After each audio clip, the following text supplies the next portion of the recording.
उफ, ये नज्म, वो शेर है ना, मैंने जब लिखना सीखा था पहले तेरा नाम लिखा था।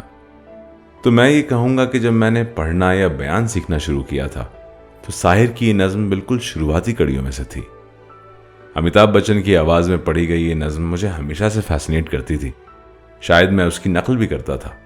रफ्ता रफ्ता ये मेरे अंदर कुछ बस सी गई।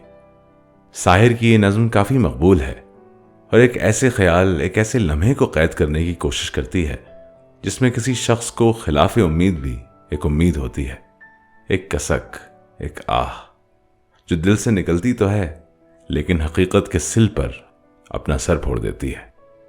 आप खुद ही सुनिए साहिर लुधियानवी की नज्म कभी कभी मेरे दिल में ख्याल आता है। कभी कभी कभी कभी मेरे दिल में ख्याल आता है कि जिंदगी तेरी जुल्फों की नर्म छाओं में गुजरने पाती तो शादाब हो भी सकती थी। ये तीरगी जो मेरी जीस्त का मुकद्दर है तेरी नजर की शुआओं में खो भी सकती थी। अजब न था कि मैं बेगाने अलम होकर तेरे जमाल की रानाइयों में खो रहता।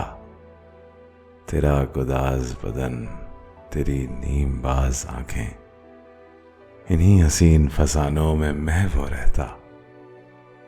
पुकारती मुझे जब तलखियां जमाने की, तेरे लबों से हलावत के घूंट पी लेता। हयात चीखती फिरती बरहना सर और मैं घनेरी जुल्फों के साए में छुप के जी लेता। मगर ये हो न सका और अब ये आलम है कि तू नहीं, तेरा गम, तेरी जुस्तजू भी नहीं। गुजर रही है कुछ इस तरह जिंदगी जैसे इसे किसी के सहारे की आरज़ू भी नहीं। जमाने भर के दुखों को लगा चुका हूं गले, गुजर रहा हूं कुछ अनजानी रह गुजारों से। मुहीब साए मेरी समत पढ़ते आते हैं, हयात व मौत के पुरहौल खारजारों से। न कोई ज्यादा मंजिल, न रोशनी का सुराग, भटक रही है खलाओं में जिंदगी मेरी। इन्हीं खलाओं में रह जाऊंगा कहीं खोकर। मैं जानता हूं मेरी हम नफस, मगर यूं ही कभी कभी मेरे दिल में ख्याल आता है। कभी कभी मेरे दिल में ख्याल आता है।